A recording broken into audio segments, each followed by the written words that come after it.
O livro Freakonomics é um livro escrito por um jornalista, Stephen J. Dubner, e um economista, Stephen D. Levitt, que causou furor quando foi publicado em 2005 pelo argumento que eles traziam na questão do aborto. Mas o livro não é absolutamente sobre aborto. O livro é sobre como a covariância estatística pode nos ensinar coisas absolutamente surpreendentes. Pode quebrar mesmo o senso comum. Existem diversos casos tratados no livro. Por exemplo, eles provam que existe fraude em todas as categorias de esporte profissional e testes de escola, facilmente observável por análise estatística.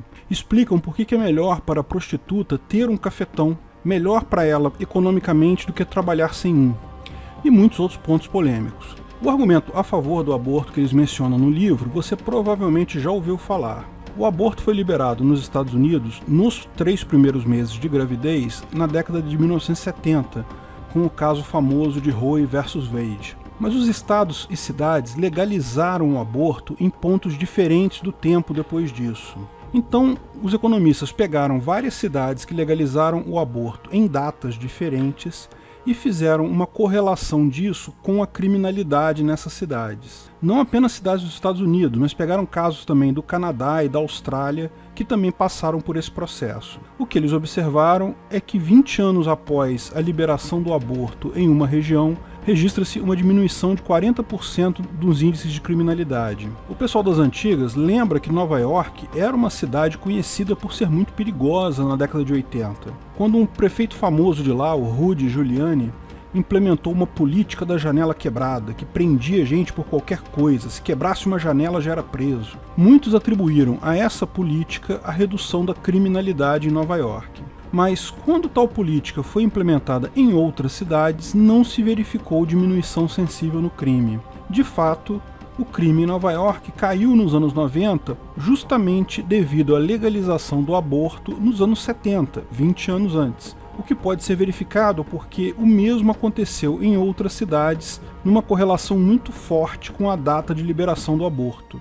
Libera-se o aborto, 20 anos depois você tem a queda na criminalidade. O motivo por trás de tal covariância é fácil de perceber. Quem quer abortar, por definição, não quer ter o filho. Se a mãe não quer ter o filho, mas acaba tendo o filho mesmo assim, certamente vai cuidar de tal criança com menos empenho, seja por não ter tempo para isso, não ter dinheiro ou por não ter interesse mesmo. De qualquer forma, a criança acaba sendo jogada na vida, muitas vezes sem a figura paterna, mas sempre sem os cuidados e educação adequados. Lógico, isso não quer dizer que toda criança não desejada é jogada na vida, nem que toda criança jogada na vida vai se tornar um criminoso. Mas a questão é que existe uma chance muito maior de uma criança indesejada, não cuidada pelos pais, entrar na vida de crime, do que uma criança desejada e cuidada pelos pais. Lógico que existem crianças que, mesmo em situação adversa, sem carinho, sem cuidado, ainda se tornam seres absolutamente éticos e honestos. Assim como existem crianças que, mesmo tendo um excelente cuidado e educação dos pais, acabam virando criminosos. Mas, estatisticamente, a proporção de criminosos entre aquelas é maior do que entre essas. Desnecessário dizer que o livro foi muito criticado, ainda é muito criticado por quem é contra o aborto. Mas só por quem é contra o aborto e não leu o livro, porque no final desse mesmo capítulo ele faz o caso contra o aborto, explicando que, mesmo se considerar que houveram 40% menos homicídios, o número de crianças abortadas foi 2 ordens de grandeza maior que o número de pessoas que perderiam, em tese, a vida devido a crimes violentos. Ou seja, no final das contas, o aborto aumenta o número total de seres humanos mortos de qualquer jeito. E eles ainda lembram que comparar vidas humanas é impossível.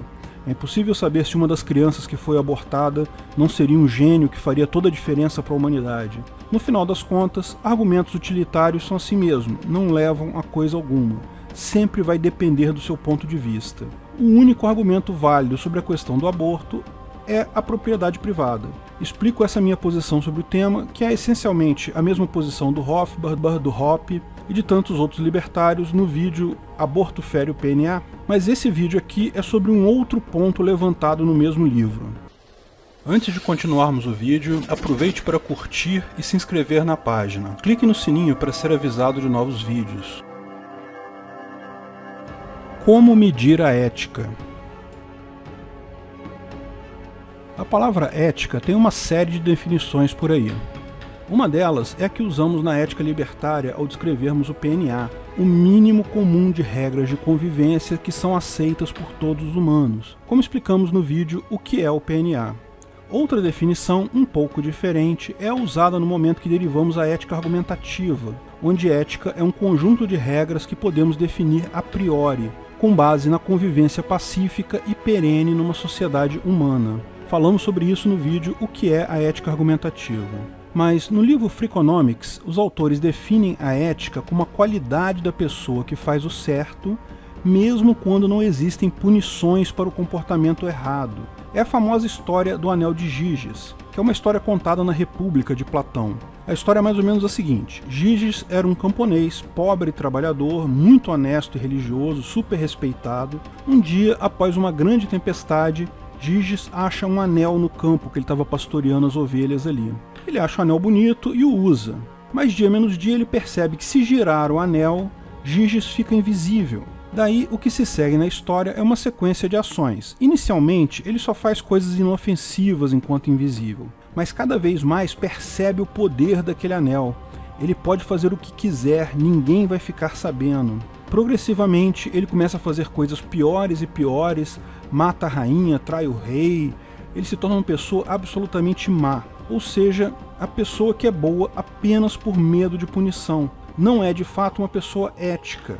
Uma coisa é você não fazer coisas erradas pelo medo de outras pessoas ficarem sabendo disso e te punirem. Outra coisa totalmente diferente, uma pessoa ética, é aquela que faz o certo mesmo sabendo que não vai sofrer nenhuma punição caso faça o contrário. Ninguém vai sequer ficar sabendo que ele fez algo errado, ainda assim ele faz o certo. Ah, e a propósito, se você notou várias semelhanças dessa história com a história de Senhor dos Anéis, você acaba de descobrir de onde Tolkien tirou a ideia. Pois bem, será que existem pessoas éticas?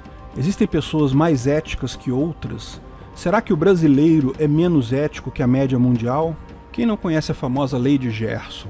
O importante é levar vantagem em tudo, né? Coitado do Gerson, de ídolo do futebol, foi fazer um comercial e virou símbolo da falta de ética brasileira. Mas no livro Freakonomics, os autores resolveram verificar essas questões. Como é que eles fizeram isso? Lógico, usando estatística. Pois bem, existe uma empresa em Nova York que vende bagels com cream cheese dentro de outras empresas lá da cidade. Bagels é um pãozinho em forma de rosca, muito comum nos Estados Unidos e na Inglaterra. O bagel de Nova York tem uma receita própria, é muito consumido lá na hora do lanche. Trata-se de uma empresa pequena com um modelo de negócios bem particular. Os funcionários vão cedinho nas outras empresas da região de Nova York e deixam na cozinha ou na área de convivência dos funcionários daquela empresa um tabuleiro com os bagels e uma caixinha com aviso que o bagel custa $1. Favor depositar na caixinha. Depois, no final do dia, o funcionário passa lá e recolhe os tabuleiros, os bagels que eventualmente sobraram e as caixinhas. Durante o dia, o tabuleiro fica lá com os bagels e ninguém fica vigiando. Se a pessoa quiser pegar, comer e não pagar, em princípio não tem problema nenhum. O que torna essa empresa interessante é que o dono faz uma contabilidade minuciosa disso.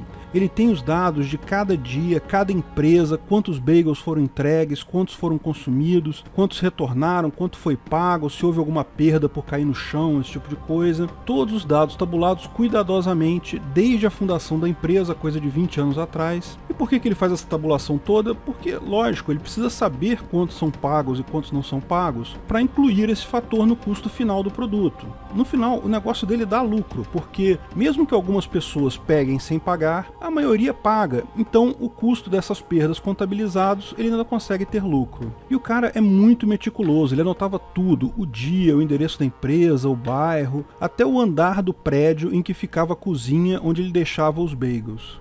Veja, esse monte de dados permite medir exatamente o grau de ética, porque ninguém fica vigiando, ou seja, se a pessoa pegar e não pagar, não há qualquer punição, ninguém vai ficar nem sabendo. Os caras do Freakonomics tiraram um monte de estatísticas interessantes disso, algumas no próprio livro, outras em vídeos que eles publicaram depois no YouTube. Primeiro, eles observaram que fatores aparentemente aleatórios faziam uma grande diferença. Por exemplo, depois do acidente das Torres Gêmeas em 2001, o nível nível de ética subiu até um pico, ninguém deixava de pagar. O sentimento de se querer fazer o certo, depois de algo que foi visto pela maioria dos nova-iorquinos como uma traição, um golpe baixo mesmo, né? Durou por um bom tempo, mas depois voltou aos níveis normais de ética. Uma outra experiência conta que algumas vezes eles colocavam uma imagem na caixinha junto com a mensagem indicando o custo do bagel. E quando esse cartaz, essa imagem, junto do preço, continha olhos humanos, a chance das pessoas pagarem era maior. Olha que coisa, diziam os autores, a gente acha que espantalho não serve para nada, como corvos vão se assustar com aquilo que é claramente um objeto inanimado?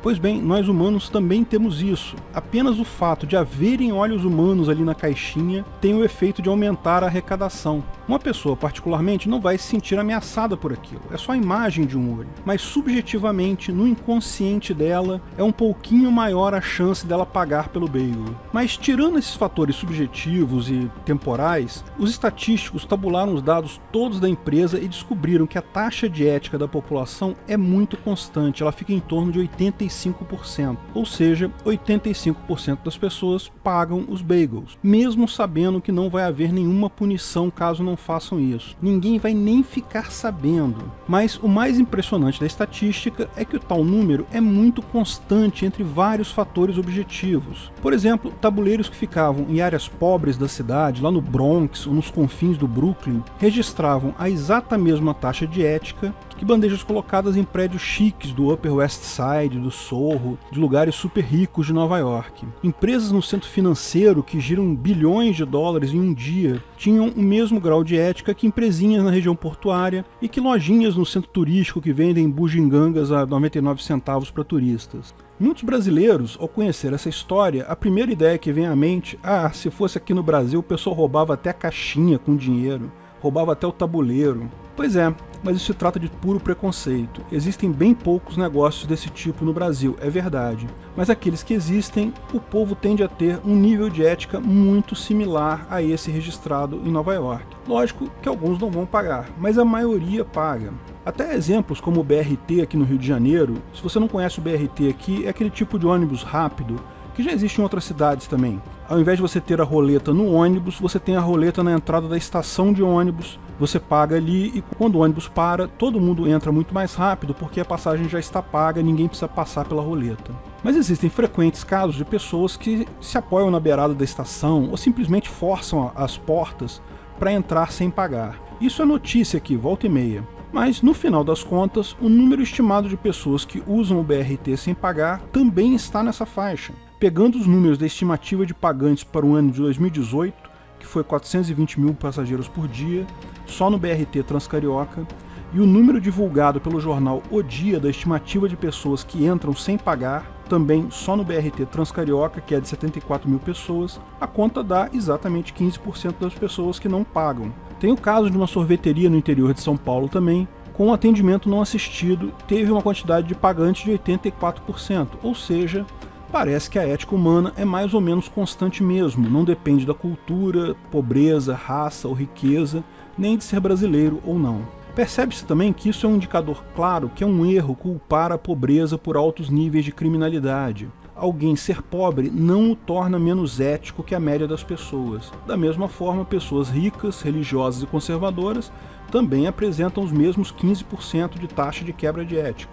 O valor é bem constante na população toda, sendo impossível definir uma covariância com qualquer outro parâmetro que seja, ou quase, porque teve um parâmetro que apresentou covariância positiva e era um parâmetro que ninguém esperava: o andar do prédio. Bandejas deixadas em andares mais altos apresentam um valor significativamente menor de ética, ou seja, são roubadas muito mais em bandejas deixadas nos andares mais altos dos prédios do que nos andares mais baixos. Daí o questionamento passa a ser: o que poderia explicar essa covariância? Lembre-se, isso não foi um teste de um dia ou de um mês, não é uma coisa aleatória. São valores medidos ao longo de décadas em prédios ricos, prédios pobres, prédios de todos os tipos. Quanto mais alto o andar, menor a ética. Bom, a estatística só diz até aqui.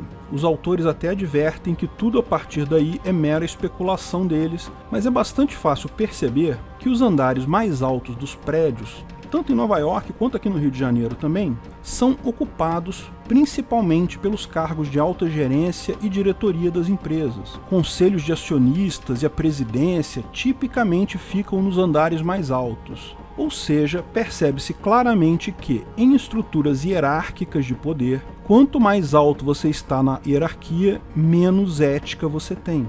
E é pela hierarquia mesmo, não pela riqueza. Lógico que pessoas mais alto na hierarquia da empresa também tendem a ser mais ricas, mas não há correlação com a riqueza, porque, lembra, eles fizeram correlação também com a riqueza. Bairros ricos, bairros pobres, onde pessoas andam com um trocado no bolso ou só andam com notas de $100 no bolso, não tem covariância com a riqueza, mas só com a altura do andar, com a hierarquia. Então, embora seja uma especulação, lembra, covariância não implica causalidade, apenas indica aquela possibilidade, mas é uma possibilidade bem forte. Quanto mais alto na hierarquia de uma empresa, menos ética, menos honesta é a pessoa. E isso pode significar duas coisas. Pode ser que as pessoas sejam honestas, mas quando chegam aos cargos de diretoria, quando se tornam presidente de empresa e coisa assim, acabam se tornando antiéticas. O poder corrompe. É um dito comum por aí. Talvez seja isso, mas pode ser ainda pior. Pode ser que, para chegar nos cargos de diretoria, só as pessoas que são antiéticas que conseguem. É preciso ser antiético para chegar a um cargo de diretoria, para chegar à presidência de uma empresa. Pessoas antiéticas sobem mais rápido na estrutura hierárquica. Qualquer das duas opções é muito ruim, não é mesmo? Mas as duas mostram por que estruturas hierárquicas são, de fato, algo ruim. Thomas Hobbes não podia estar mais enganado. O homem é 15% ruim, é verdade. Mas criar estruturas hierárquicas como o Estado para tentar conter a ruindade das pessoas só piora a situação. Estruturas hierárquicas é que corrompem o homem.